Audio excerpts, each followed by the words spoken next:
Good morning, Del Oro. I'm Tyler. I'm CJ. And we're your Del Oro news team. First off is for all boys interested in playing golf. Tryouts begin Monday, February 5th at Turkey Creek at 3 o'clock p.m. Please be on time and dressed appropriately. Polos, shirts tucked in. No denim or basketball shorts, please. Now we have Sam Frank to talk about leadership elections. Hey you guys, quick leadership update. For anyone who is interested in becoming an ASB or class officer, there will be a mandatory meeting this Monday the 5th, either before school at 7:20 or right after school at 2:10. Another thing happening on Monday the 5th during lunch is we'll be having a student-teacher volleyball game. So be there, we'll be playing in Bonner. That'll be a great time. You know, if you happen to have extra time that same Monday, also after school, we will be having boys tennis tryouts, so be there. That's all from me, back to you guys. We also have Spencer and Kathy Lynn to talk about track. Hi guys, we're your Del Oro track captains. Some information, there is a meeting on Thursday morning at 7:20, so be there. And the first practice is February 5th at 3:15 down at the track, and you can't come to practice if you don't have your sports packet filled out, so make sure to turn that in. Back to you, CJ and Tyler. Not long ago, we got our grades for the fall semester, and for some among us, those grades could have been better. Others are struggling with the SAT and AP tests coming up, losing a game, and even more.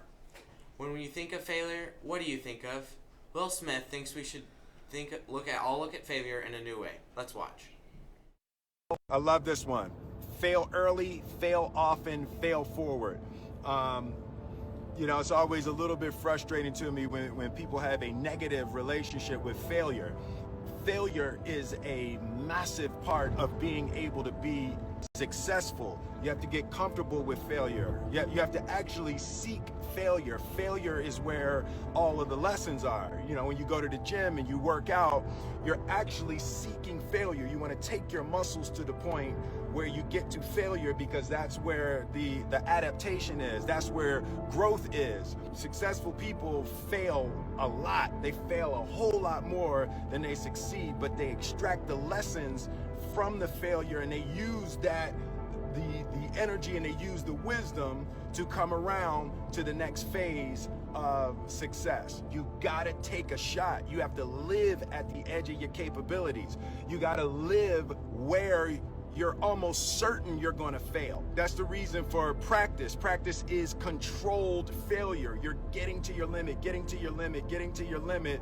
You can't lift that. You can't do that until you get to the point that all of a sudden your body makes the adjustment, and then you can do it. Failure actually helps you to recognize the areas where you need to evolve. So fail early, fail often, fail forward. I love this. Remember, the key here is to have a growth mindset that all the Del Oro teachers have been talking about. Failure isn't the end. It's the beginning. Now let's go to the field camera for update in Russo's room. Good morning, everyone. My name is Andrew Wyman. Today we're in room 600 with Mr. Russo. Hello. Today, Mr. Russo is going to show us his class's eco project. So over here, we've got our eco columns in our AP Environmental Science class. Down at the bottom, we've got an aquatic chamber with some fish and some snails, and these guys even threw a frog in there. We've got some decomposition going on, so some worms and some pill bugs eating up some gross stuff that's down there, and then some plants growing in our terrestrial chamber up here. It looks like we got some beans growing up there. So today we're going to be testing these to make sure that they're not all going to die. All right, sounds really cool. Thank you. Back to you guys. All spring sport athletes, please make sure you have all of your sports packets turned in to Miss York by Friday, February 2nd to be cleared to participate in tryouts on the 5th. Speaking of sports, now we have Casey with the Del Oro Sports Updates. Good morning, Casey. Good morning, Eagles. And for the sports, last night was a great day for Del Oro basketball. The boys and varsity basketball teams won their games versus Wood Creek. As for soccer, the girls soccer team lost their game 1-0, and the boys soccer team tied their game 2-2. For tonight's sports, we have a Del Oro wrestling match versus Granite Bay. That's all for today. Back to you, CJ and Tyler. Thank you so much for watching our newscast. I hope you have a great Wednesday. And as always, Stay golden, Del Oro.